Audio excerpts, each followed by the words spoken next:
Rich Dad, Poor Dad by Robert Kiyosaki. What the rich teach their kids about money that the poor and middle class do not.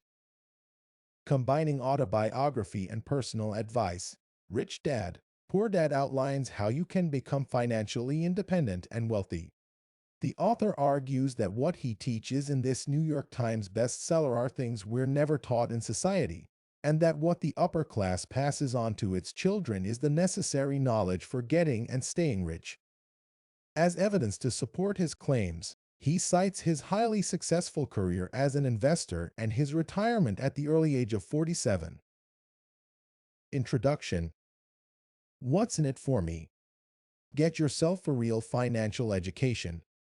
What did your parents teach you about life, money, and finding a career? Did they tell you that you should go to school, study hard, and get a good job afterwards? Probably, believe it or not, though, that's not actually great advice. But it is what most parents tell their kids, and most school teachers too. While we're speaking of school, here's another question for you. While you were there, what did you learn about making money? If it was anything like most schools, then the answer is probably nada, zilch, nothing. No need to fret, though. Most of us had the same experience. We're never taught what you need to know to get and stay rich. But that information does exist. Rich families pass it down from generation to generation. But how do you get access to it? 1. Rich people don't work for money. Before we get to the famous financial lessons, we're going to tell you a story. The story of 9-year-old Robert Kiyosaki. It begins in the 1950s. Robert and his friend Mike were curious boys with big ambitions. When they grew up, they wanted to become rich and make a lot of money. But just how they were going to accomplish that they didn't actually know. So, after a failed attempt to produce coins from melted toothpaste tubes, the boys decided to get some advice. They asked their dads how they could start becoming rich. You might be able to guess what Robert's own well-educated but poor dad replied. Go to school, study, and find a good job. It's familiar advice, but it's pretty misguided. If you follow guidance like this, you'll spend your entire life breaking your back to increase your pay, while others, the government, bill collectors, and your bosses, take most of the reward. In other words, Robert's poor dad might as well have said, go and join the rat race, the endless routine of working for everyone but yourself. Now, lots of people still follow poor dad's mantra, but many do it out of a sense of fear, a powerful sense of distress at the idea of violating the expectations that society drills into us. A good job is what leads to wealth, we're told, so we study hard as kids and work even harder as adults. The result? We may be avoiding poverty, but we're certainly not growing any wealthier. But there are some people who don't teach that mantra to their kids. People who know how money is created, increased, and maintained. Rich people, in other words, people like Mike's father, the rich dad who became a financial mentor to both boys. So what did Mike's dad suggest? At first, nothing. He made a deal with the young Kiyosaki, offering to teach him what he knew about money if the boy would work for him at the measly rate of 10 cents an hour.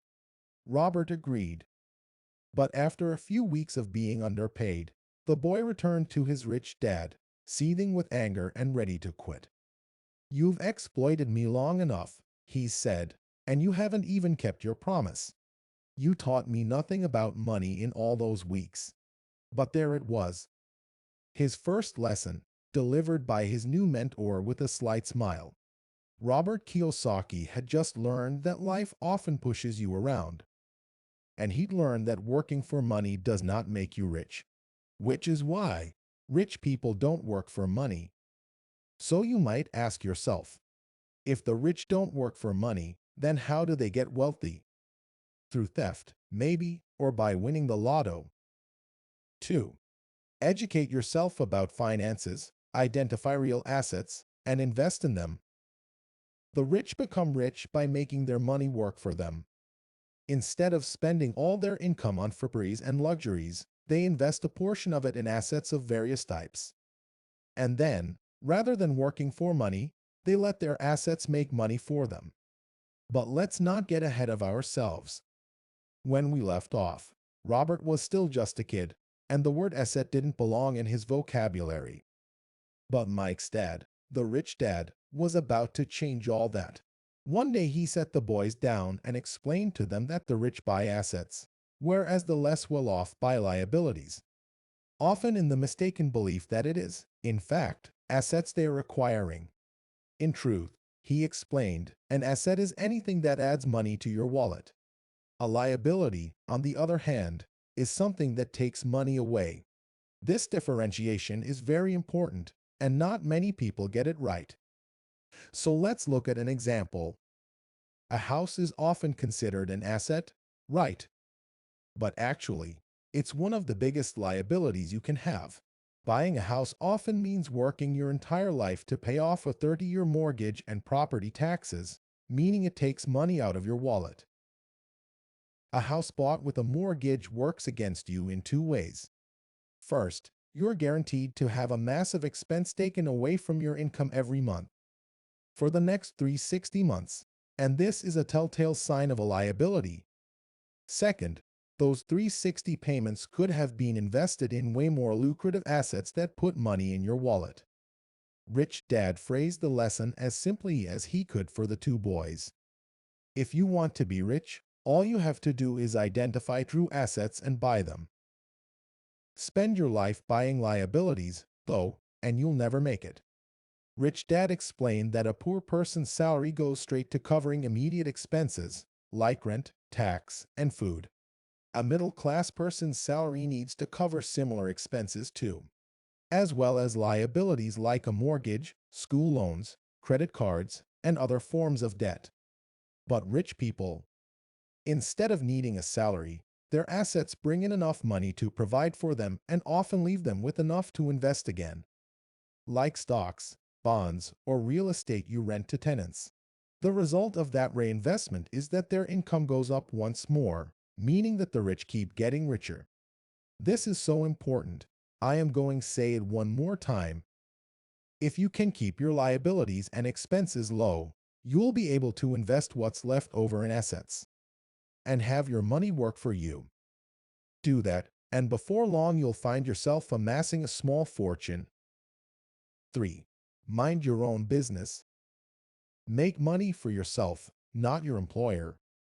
At this stage, you might feel like objecting. Sure, it's easy to criticize secure, rat-race jobs while telling people to acquire assets. But how can you afford to buy those assets if you don't have a job in the first place? Is the money meant to fall from the sky? No. No one's telling you to quit your day job. Not yet, at least. What Kiyosaki does stress, though in his third lesson, is the importance of minding your own business. Now, that doesn't mean keeping your nose out of other people's lives. Not in this context. It simply means tending to your own finances and making money also for yourself, not only your employer. In other words, minding your own business means making money through your portfolio of assets rather than through promotions, bonuses, and raises. When it comes to personal finances, though, there's a difference between your profession and your business. Your profession is whatever you do 40 hours a week to pay the bills, buy groceries, and cover other living costs. Usually, it gives you a specific title such as restaurant owner or sales manager. Your business, on the other hand, is what you invest time and money in to help grow your assets. So, how does this tie in with Robert's journey toward financial success? Well, when he was young, his poor dad advised him to focus on finding a secure and well-paying job. His rich dad, on the other hand, told him to start buying assets. Guess whose advice he took? That's right, rich dads. Robert opened his first business at age 9, where he paid his friend's sister to rent out comic books to the kids in the neighborhood. Others did the work, he just collected the money. When he was older, he worked a day job too. In fact, He put in long hours as an employee of large companies like Xerox and Standard Oil of California. But all the while, he was keeping his expenses and liabilities low, investing what remained of his salary, and collecting a healthy portfolio of income-producing assets. That's how Kiyosaki learned to mind his own business. Sure, he had a job too, but what ultimately made him rich was the growth of his assets. The time he spent working for companies and investing his earnings taught him to think of his assets as his own employees.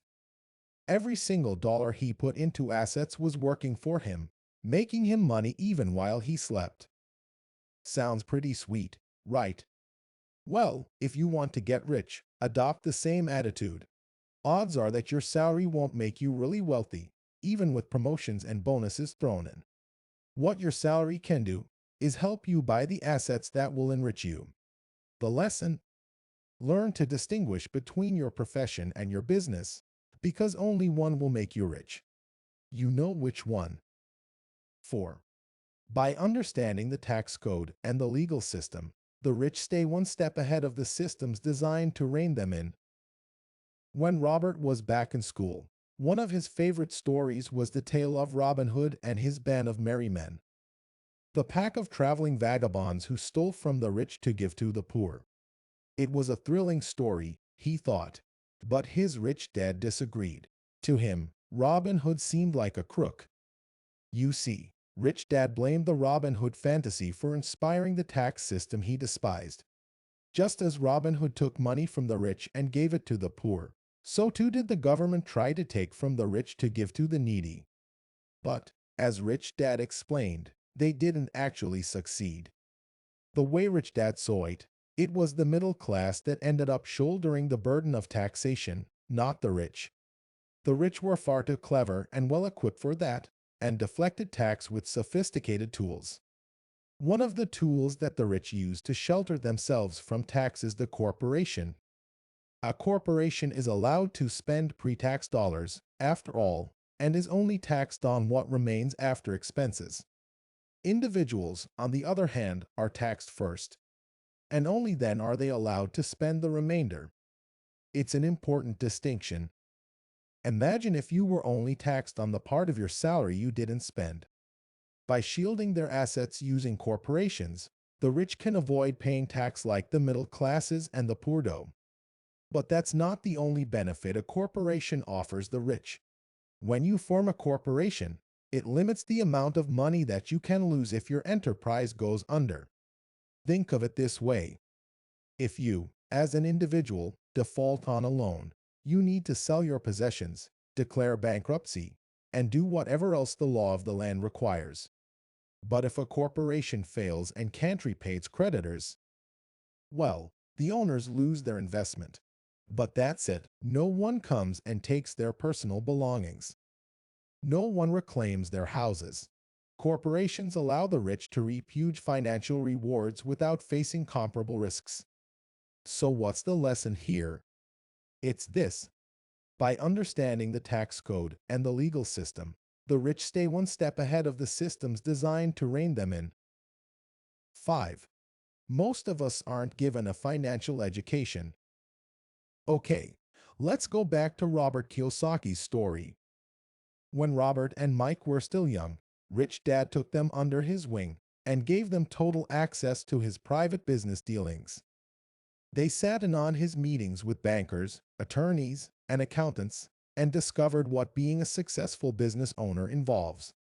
As a result, the boys learned a lot, and they learned it quickly. But before long, they began to encounter problems. You see, the skills the pair were learning from Rich Dad made it pretty hard for them to take school very seriously. Over and over again, they were told that study and hard work lead naturally to success and wealth. The idea that financial literacy might also be important didn't seem to occur to anyone besides Rich Dad. Children aren't taught about subjects like saving or investing, and as a consequence are clueless about topics like compound interest. Clear proof of this is the fact that, today, even high schoolers often max out their credit cards. This lack of training in financial intelligence is a problem not only for today's youth but also for highly educated adults, many of whom make poor decisions with their money. Think about it. Most people completely lack a retirement plan. In the United States, 50% of the workforce are without pensions. And of the rest, nearly 75 to 80% have ineffective pensions. Well, clearly, society has left us poorly equipped in terms of financial knowledge. But getting financially literate is one of Kiyosaki's key lessons. So what do? Educate yourself and start establishing a financial strategy. 6. Get yourself a financial education by following 3 steps. Assess your current situation, set financial goals, and finally build the financial intelligence to reach them. You can start the journey toward personal wealth at any point in your life. But the earlier you get going, the better.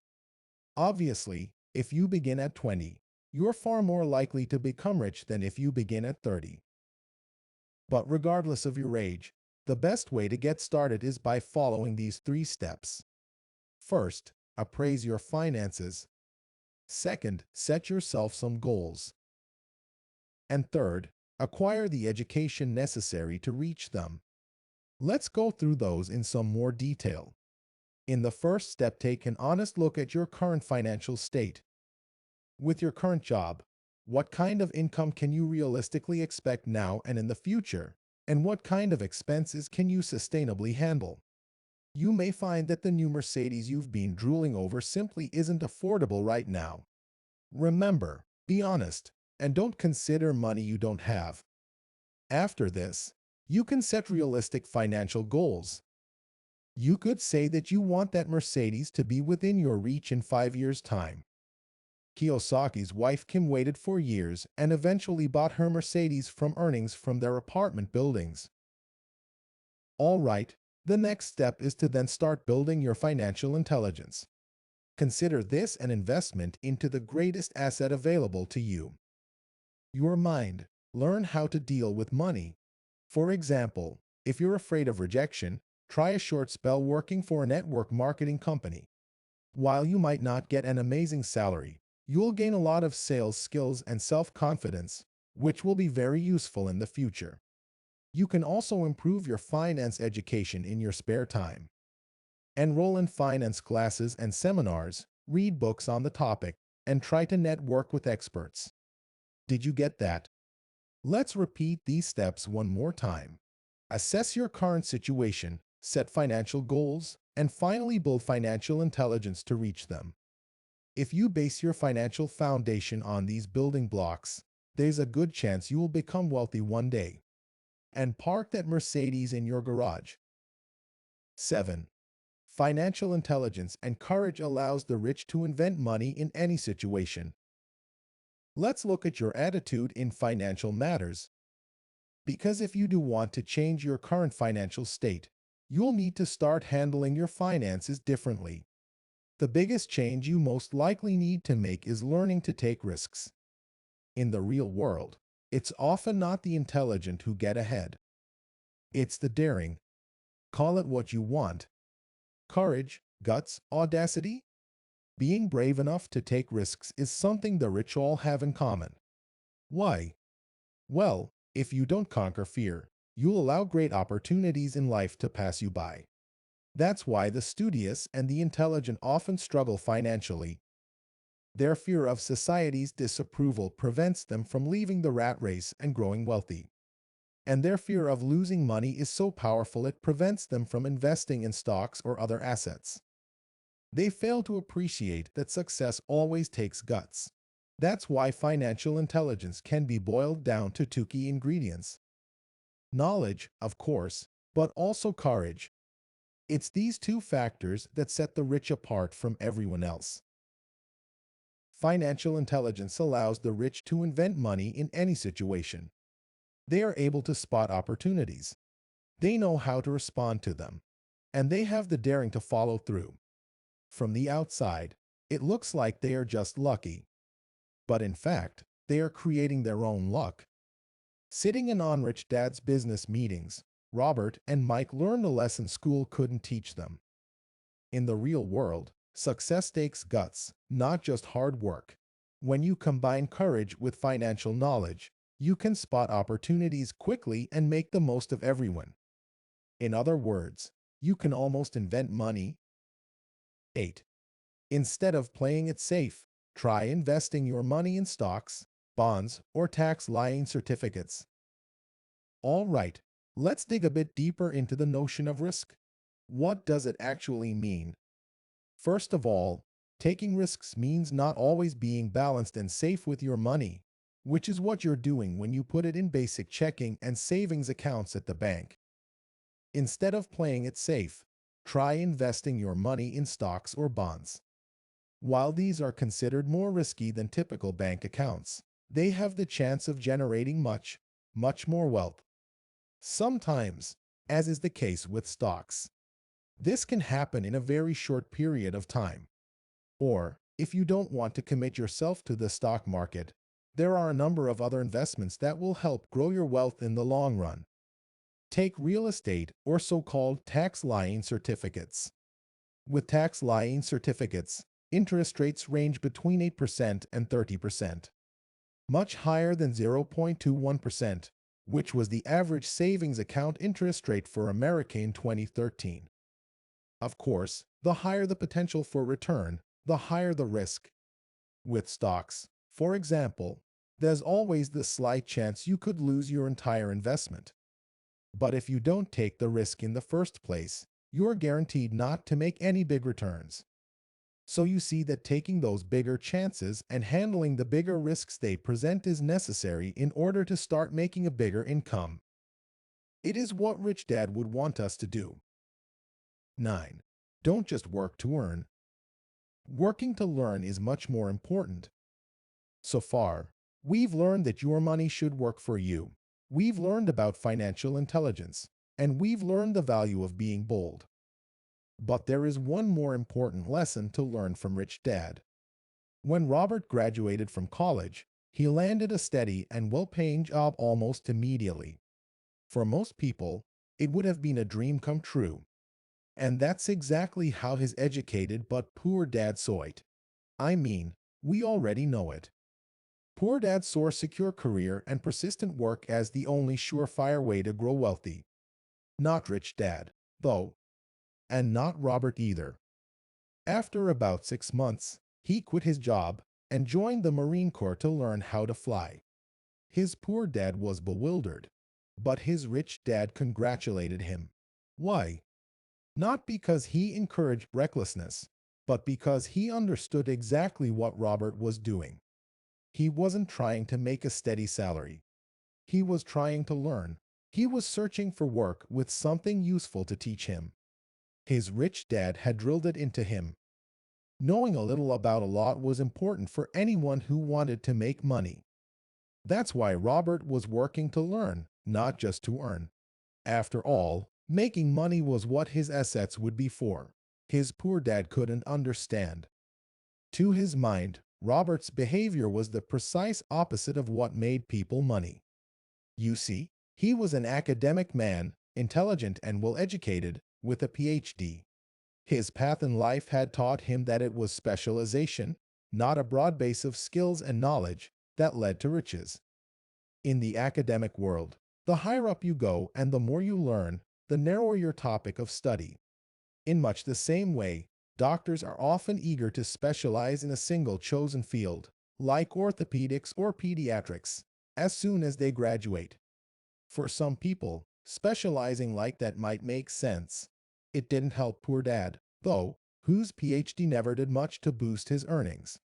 Rich Dad, on the other hand, had a broad base of knowledge, but never finished the 8th grade. That's why he encouraged young Robert and Mike to spend time in a whole host of different departments of his business empire. Over time, they worked in restaurants and construction, sales and marketing, accounts, and reservations. The aim wasn't to find one single field they might like to spend their careers in. It was to equip them with the range of skills and knowledge necessary for growing rich. That's why the 6th and final lesson is, don't just work to earn. Working to learn is much more important. Final summary. So that's it. We've reached the end, covering the 6 main lessons from Robert Kiyosaki's Rich Dad, Poor Dad.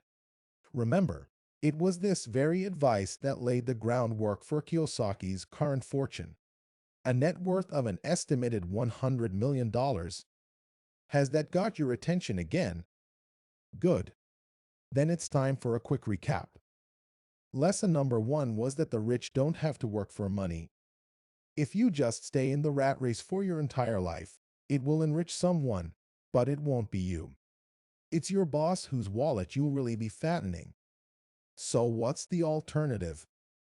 That brings us to lesson 2. Educate yourself about finances, identify real assets, and invest in them. Do this by following the advice from the 3rd lesson. Keep your day job, minimize your expenses, but also have your business on the side to earn money for you. Rule number 4 was, know the tax system inside out, because that's what rich people do, and they're able to hang on to their money as a result. The 5th rule is that making money takes risk and courage. But if you've got it, you can make the most of life's opportunities and invent money in almost any situation. Last but not least is rule number 6. Work in order to learn, and learn broadly. Leave specialization to PhD students and physicians.